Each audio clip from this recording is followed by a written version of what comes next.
నమస్తే, నేను మీ శ్రీధర్ ఈవింగ్స్ నుంచి. చాలామందికి కెనడాలో ఎంబీబీఎస్ చదవాలని ఉంటుంది, కానీ ఎలా చదవాలో తెలియదు. ఈ వీడియోలో మనం కెనడాలో ఎంబీబీఎస్ చదవటం గురించి స్టెప్ బై స్టెప్ డీటెయిల్స్ తెలుసుకోవడానికి ప్రయత్నం చేద్దాం. ముందుగా ఎవరైతే కెనడాలో ఎంబీబీఎస్ చదవాలనుకుంటారో వాళ్ళు అర్థం చేసుకోవాల్సింది ఇండియన్ ఎడ్యుకేషన్ సిస్టమ్కి కెనడా ఎడ్యుకేషన్ సిస్టమ్కి ఉన్న డిఫరెన్స్.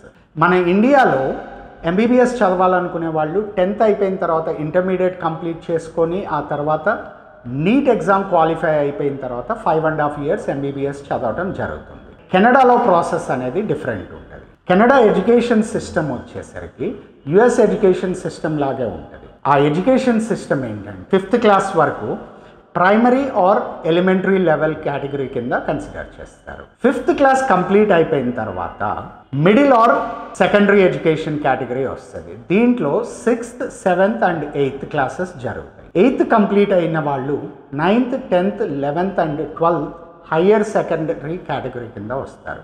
ఈ హయ్యర్ సెకండరీ కేటగిరీ కంప్లీట్ అయిపోయిన తర్వాత 4 years బ్యాచిలర్ ప్రోగ్రామ్, దీన్ని గ్రాడ్యుయేషన్ లెవెల్ అంటారు.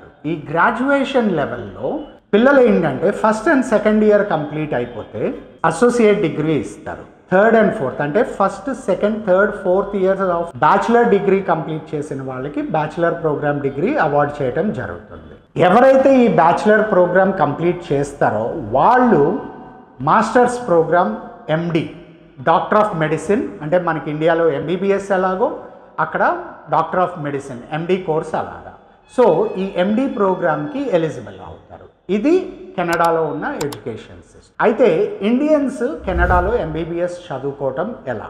ఎయిదర్ మనం ఏంటంటే బీయింగ్ అన్ ఇండియన్ అంటే మన ఇండియన్స్గా కెనడాలో చదువుకోవటానికి 2 దారులు ఉన్నాయి. ఒకటి, ఇండియాలో గ్రాడ్యుయేషన్ కంప్లీట్ చేసుకొని అంటే 3 years డిగ్రీ కంప్లీట్ అయిపోయిన తర్వాత మాస్టర్స్ అక్కడ ఎండి ప్రోగ్రామ్కి అప్లై చేసుకోవచ్చు. ఇంకొక పాత్వే ఏంటంటే డైరెక్ట్గా కెనడాలో అంటే ఇంటర్మీడియట్ కంప్లీట్ అయిపోయిన తర్వాత 4 years బ్యాచిలర్ ప్రోగ్రామ్కి అప్లై చేసుకోవాలి. ఈ బ్యాచిలర్ ప్రోగ్రామ్ అప్లై చేయడానికి ముందు సాట్ అని ఒక ఎగ్జామ్ క్లియర్ చేయాల్సి ఉంటుంది, స్కాలర్స్టిక్ అసెస్మెంట్ టెస్ట్.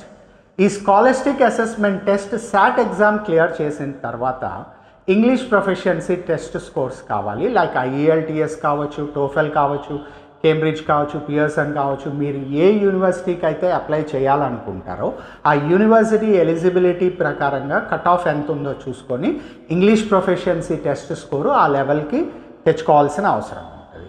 ఇది వచ్చిన తర్వాత సాట్ ఎగ్జామ్ క్లియర్ చేసుకొని ఇంగ్లీష్ ప్రొఫిషియన్సీ టెస్ట్ క్లియర్ చేసుకున్న తర్వాత బ్యాచిలర్ ప్రోగ్రామ్కి అప్లై చేసుకోవాలి.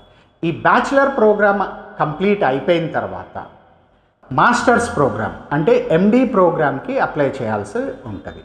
ఈ ఎండి ప్రోగ్రామ్కి అప్లై చేయడానికి ముందు ఎంక్యాట్ అని ఒక ఎగ్జామ్ ఉంటుంది. లైక్ మనకి ఇండియాలో మెడిసిన్కి వెళ్ళటానికి నీట్ అనేది ఎంట్రన్స్ టెస్ట్ ఎలా ఉంటుందో కెనడాలో ఎంక్యాట్ అనే ఎగ్జామ్ అంటే అమెరికాకి కెనడాకి రెండింటికి కూడా ఎంక్యాట్ అనేది కామన్ అసెస్మెంట్ టెస్ట్. ఈ ఎంక్యాట్ అంటే మెడికల్ కాలేజ్ అడ్మిషన్ టెస్ట్.